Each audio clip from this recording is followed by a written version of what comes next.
about that? Martial art wise, when we dealing with say first of all we're talking about the quadrant.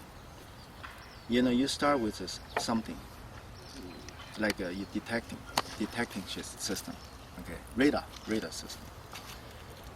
You just look at all these games, computer games. You see there's the battleship, and they have radar, and the alien, the aircraft comes in, and then you detect it. Then in the meantime, they try to find you, so you try to avoid it. Your anti-radar, right? Then finally you locate, and you can zero in your target, and you shoot. Okay, that's a full quadrant. The first one we call the team. Team means just feel it. They call it actually like a lesson. When you lesson something, you get to be very quiet. Try to detect everything. Don't want to miss anything. And second level, hua means diverting. So they can detect you too. So you try not to let them detect you. So that's called the diverting. Then the third level is called controlling. That's a na. Controlling means zero in. Now's the time I found you, haha. Okay, and finally I push the button and shoot you. And that's called fa, means the issuing power. So that's the martial art, and you tell you very simply. You can see this how they we will consider this happening. Okay, and then this is a cycle. It repeats. But Bagua is a little bit higher level. In other words, when they were detecting, they are not detecting just by using simple instrument.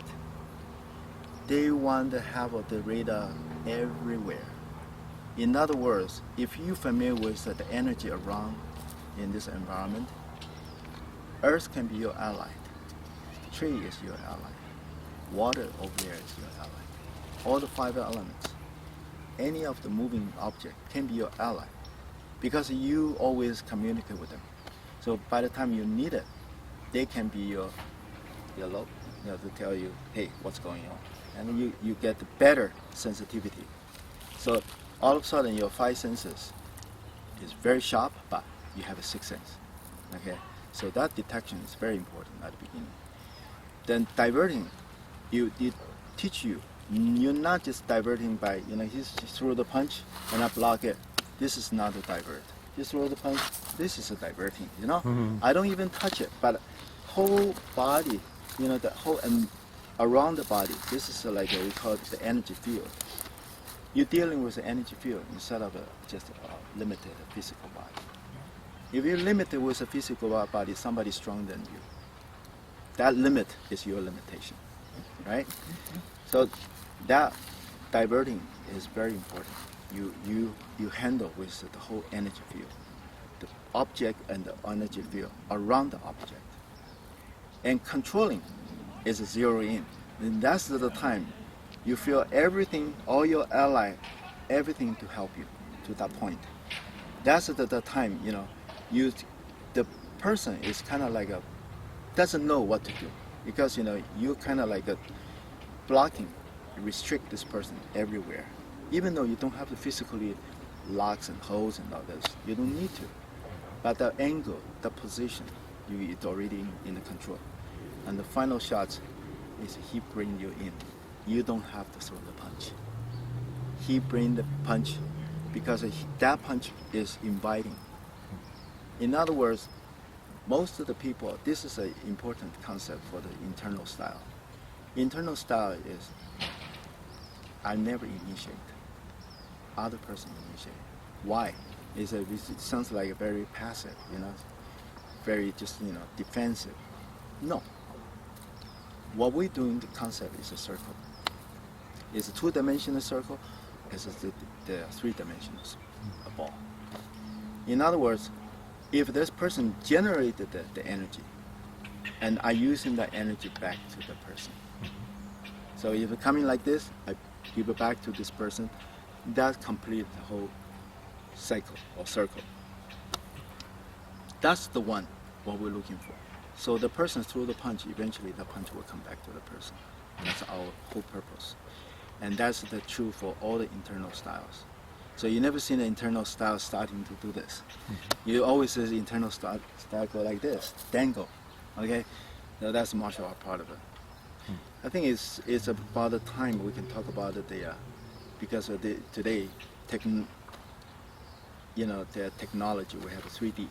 Okay, I want to bring up a concept in the martial art, which is your mental concept.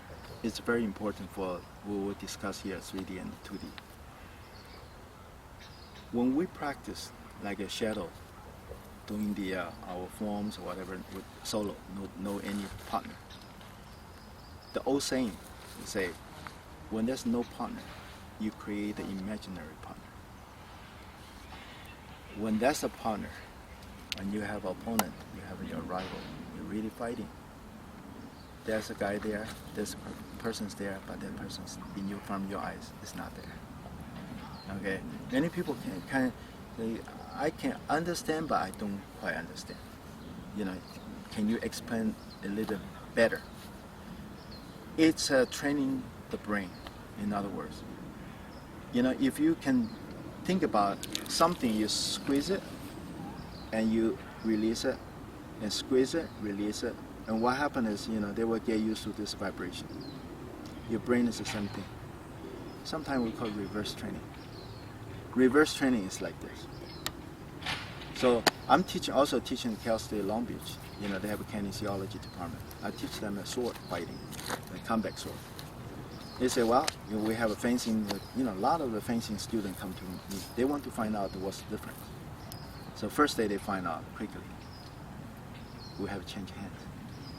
Chinese sword is very balanced. So you can use the right hand, you have to be as strong as the left. And it's not just say, today I use only left hand, and tomorrow I use right hand. No. Last second, the next second, my hand can be changed twice already.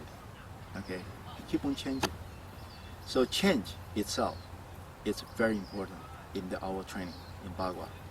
Bagua really coming from the book of change, the ancient physics, philosophy. That book of change, what is the true spirit of the book of change? Is change. So this world, everything constantly changes. So change itself becomes constant. Okay, and Bagua is you need to face to the changes all the time. Okay, so there's no change, you create one. Because the more you can handle changes, nothing can surprise you. Your heart becomes constant. They call it constant heart. So that's the value of a Bagua. As a matter of fact, the Bagua, this style, people say, wow, this must be very old style. Wrong. As the youngest baby in Chinese martial art. It's the end of the Qing dynasty. Before the Boxer Rebellion, they formed this new style. But this style, this new baby have all the good genes from history in martial art. Why? Because that was the time they have to face to the big change. In other words, firearm start, cold weapon facing out.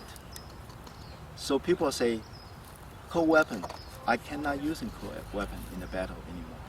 But battle, there's only two ways, either firearm or you have no arm. You just have empty hand. That still have value.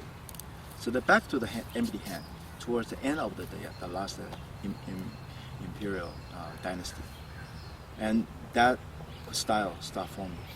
Okay, so we really have a lot of goodies in there, and they have got very strong, the philosophical background as well.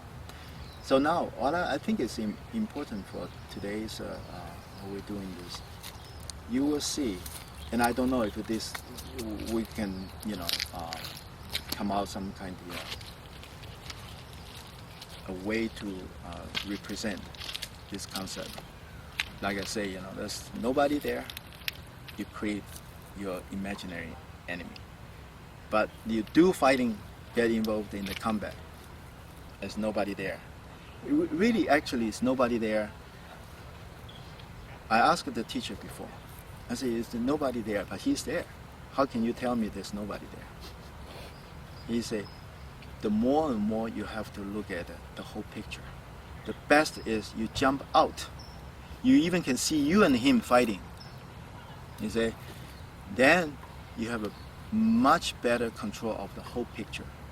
You go to a museum, you look at some nice picture.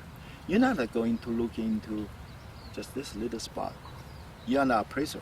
You know, you enjoy looking at a nice picture. You look at the whole picture. Fighting is the same thing. You're not looking at this person's shoulder, his fist, his legs, his eyes. You know, you want to see is the whole picture. And the best is you even jump out. You see you and him be there, and you are like an audience. It's a higher level of the combat, but that's how I train from the Bagua system. So today, you two are going to be doing what? We try to go over. This is the first time I was teaching everybody, right? But this is a two-person style, and this particular stage of training, they call it 64 palm, two persons training, and that teach you, to show you that how this Bagua flavor, the really strong Bagua flavor showing in this two persons. But again, because there's two persons, we have the familiar with each other, not just the movements, the energy. I always say this: the whole thing is the energy. When you see the energy, you have to use your mind, your intent, to find it. If you don't have the talking about energy, you just simply just by touching it, by looking at it, and you can handle the work, but that's not the same. Yeah.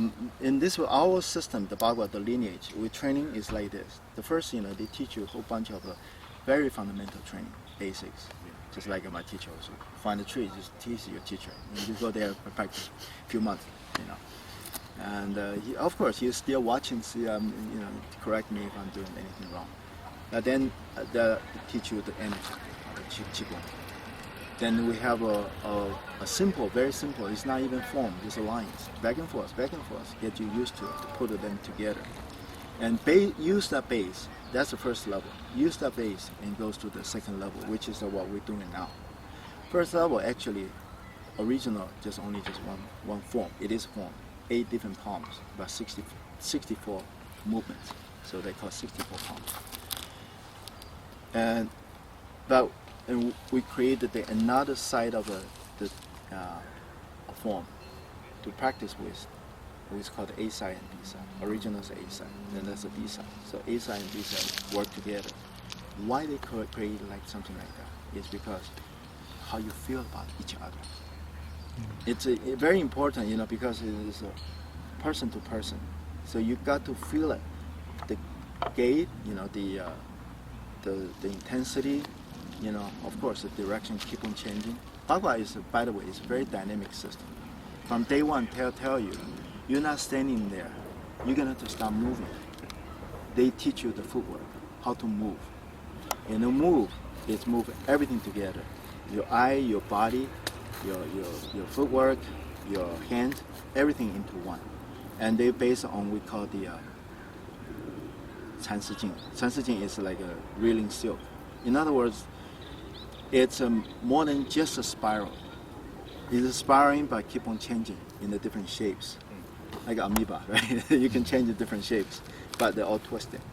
Because in this universe, the true power and the most powerful, and which is we use in the S curve, sine wave, right? S. That's the most powerful one. That's the spiral. Okay. So that's the Bagua, energy where we really detect each other. And you using the 64 palm A side and B side work together, really start to understand each other, how the energy interacting with each other. Then after that, the third level is more interesting. It's getting more and more interesting because third level is no longer one opponent. It's many, one to many. And how they train you going through the forest. all the dense woods and all you going through and come back without no scratch. Not even one scratch. But that's the concept. So what you do training is they training you to keep on changing direction but without any hard contact. Very light contact, and also you can borrow, you can rebound, you can use a lot of different things. So just make it simpler. Just imagine, the person will get trapped on the street. Many people gain on one person. If this person say, I'm very good, ground levels and all this, I can do locks and holds, on somebody. Okay, now try. See if you can lock and hold and control one person, but the rest of the people, their body all coming on again on you. How are you gonna do? So the whole martial art teach you how to survive. So you hit and run, and you try to get out. You never get trapped. Even fighting is the same thing. You never teach you how to say, well, we're gonna do a duel, to that. No. I want to survive. The martial art is teaching me how to survive. I'm not saying that I want to beat the hell out of that person. No beat up the person. You just want to say, if I cannot reason with this person with everything, even law in the front, he still doesn't, he's going to hurt me, I'm not going to let him hurt me. I want to keep my alive. So people get wrong idea. They think the martial art is going there to ready fight and see, hey, I'm the hero, I'm the stronger one. No. No matter what, it's a damage. You win, you damage. You lose, you damage. Especially in the modern world. So the best way is hit and run. Bye-bye, or don't even get into the fighting. That's the best. That's the whole thing teach you. Banga teach you not to fight. You want to fight, I play with you. So that's what it is.